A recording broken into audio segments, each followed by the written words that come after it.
नमस्कार, आप देख रहे हैं DDN RST। कांग्रेस सांसद रणदीप सिंह सुरजेवाला ने कहा, हरियाणा के ADGP वाई पूरन की आत्महत्या के मामले पर पूरे देश को झकझोर कर रख दिया। अगर एक वरिष्ठ अधिकारी जातिगत भेदभाव के कारण आत्महत्या करने को मजबूर हो जाए तो आप देश और हरियाणा की दुर्दशा की कल्पना कर सकते हैं। पेश एक रिपोर्ट।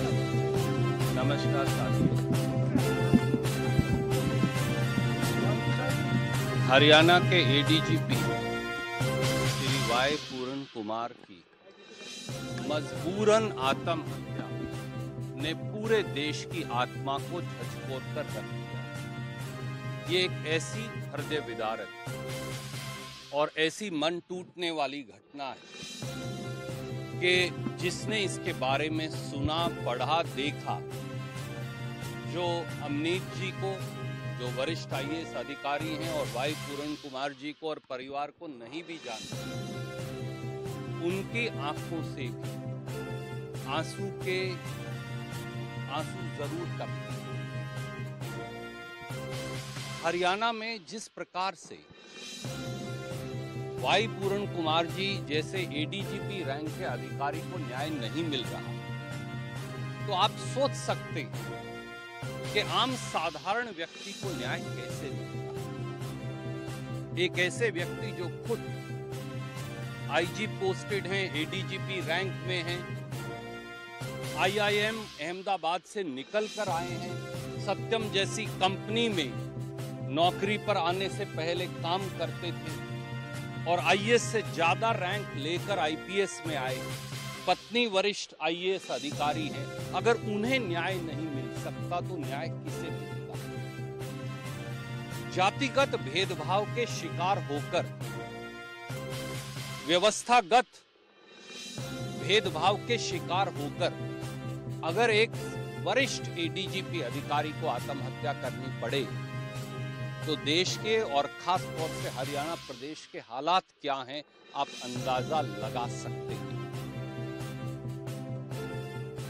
क्या कारण है कि एक ADGP रैंक के अधिकारी को पुलिस स्टेशन में, मंदिर में दर्शन करने की इजाजत नहीं? क्या कारण है कि एक ADGP रैंक के दलित अधिकारी को पिता की मृत्यु पर घर जाने की इजाजत नहीं? क्या कारण है कि जब वो ADGP रैंक के अधिकारी चिट्ठी लिखते हैं व्यवस्थागत दलित भेदभाव के बारे में, तो उसका सरकार के पास जवाब नहीं? क्या कारण है कि ऐसी यथास्थिति पैदा कर दी जाए कि वरिष्ठतम दलित अधिकारी को, जो additional director general of police हैं, उनको ये एक्सट्रीम कदम उठाकर मजबूरन आत्महत्या का शिकार बनना पड़े? ये प्रश्न है जो समाज के हर व्यक्ति को अपने जहन में रखकर पूछने पड़ेंगे। और आज जो हुआ दोस्तों, वो अमानवीय है, वो अनएक्सेप्टेबल है। P अमनीत कुमार जी उनके बच्चों और परिवार से पूछे बगैर वाई पूरन कुमार जी की डेड बॉडी को सेक्टर 16 से PGI जबरन ले जाना, उनकी अनुमति के बगैर, उनकी सहमति के बगैर एक अपराध है। क्या उन दोनों बेटियों को पिता के आखिरी दर्शन का अधिकार भी अब सरकार नहीं देना चाहती? किससे पूछकर आपने वाई पूरन कुमार जी की डेड बॉडी को शिफ्ट किया? क्या इसका कोई जवाब सरकार और शासन दे पाएगा? आए दिन आप और मैं, पत्रकार और हम लोग आपस में बात करते हैं, पर यह बात करने का विषय नहीं। ये दलितों और गरीबों और खास तौर से बड़े पद पर आसीन अब दलित साथियों के साथ भी ये दुर्व्यवहार होगा तो समाज में क्या व्यवस्था है शासन और सरकार की, आप श्रद्धांजलि देने आया कि अमनीत कुमार जी ने लंबे समय तक बतौर कलेक्टर मेरे साथ काम किया कैथल जिले के अंदर, इसलिए वो परिवार की एक सदस्य है। उनका गुस्सा भी जायज है और उनका दुख जो है वो बांटा नहीं जा सकता, उनका और उनकी दो बेटियों का। केवल ये उम्मीद करूंगा कि कम से कम अब तो सरकार जाग जाए और वाई पूरन कुमार जी और P अमनीत कुमार जी परिवार से क्या बात हुई? कोई परिवार में आपको बताया कुछ जी नहीं, मैं केवल श्रीमती पी अमनीत कुमार जी से मिला, उनके पिताजी से मिला, उनकी दोनों बेटियों से मिला। मुझे लगता है कि परिवार की राय के खिलाफ इस प्रकार की कार्रवाई करने से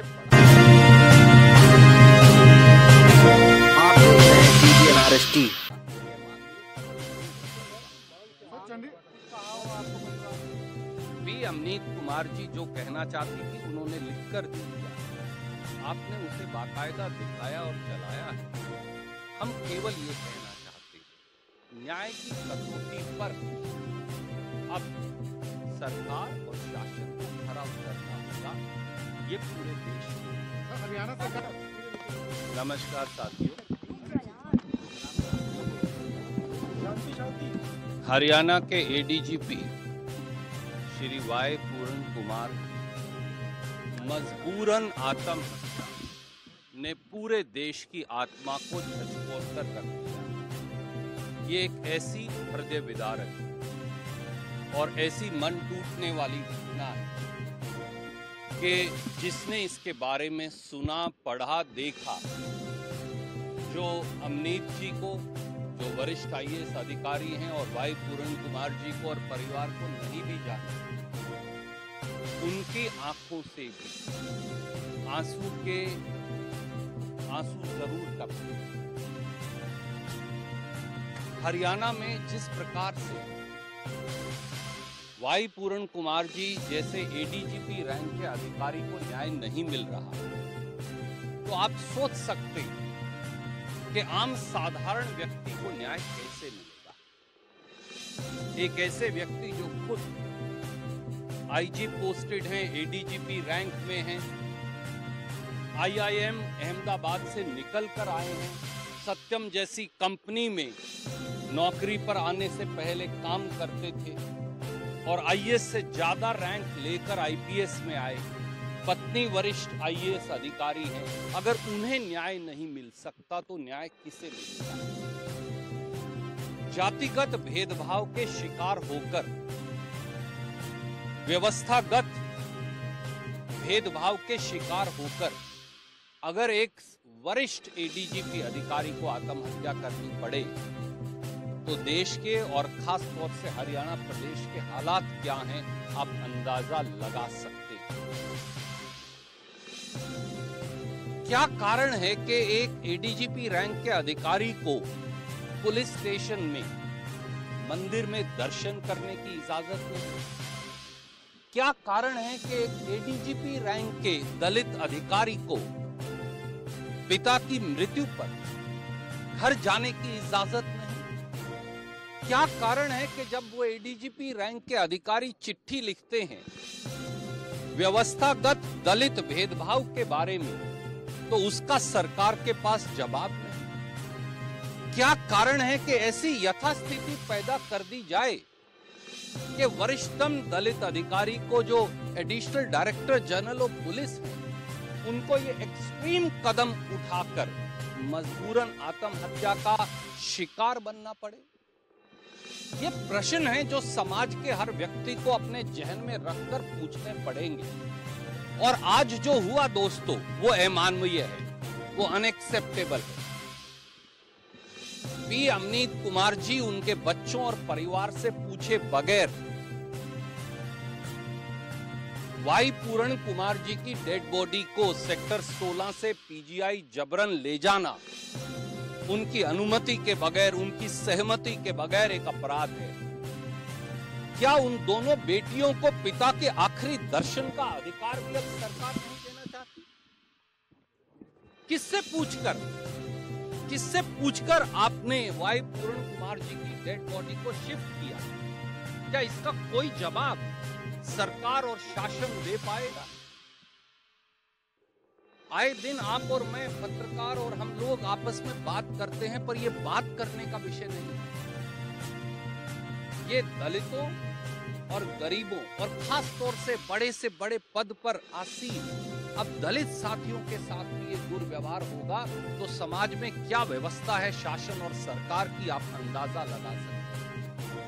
मैं जहां अपनी श्रद्धांजलि देने आया, पी अमनीत कुमार जी ने लंबे समय तक बतौर कलेक्टर मेरे साथ काम किया कैथल जिले के अंदर, इसलिए वो परिवार की एक सदस्य हैं। उनका गुस्सा भी जायज है और उनका दुख जो है वो बांटा नहीं जा सकता, उनका और उनकी दो बेटियों। केवल ये उम्मीद करूंगा कि कम से कम अब तो सरकार जाग जाए और वाई पूरण कुमार जी और पी अमनीत कुमार जी को परिवार में क्या बात हुई? क्या कोई परिवार है जिसका आपको बताया गया? कुछ जी नहीं, मैं केवल श्रीमती पी अमनीत कुमार जी से मिला, उनके पिताजी से मिला, उनकी दोनों बेटियों से मिला। मुझे लगता है कि परिवार की राय के खिलाफ इस प्रकार की कार्रवाई करने से बड़ा कोई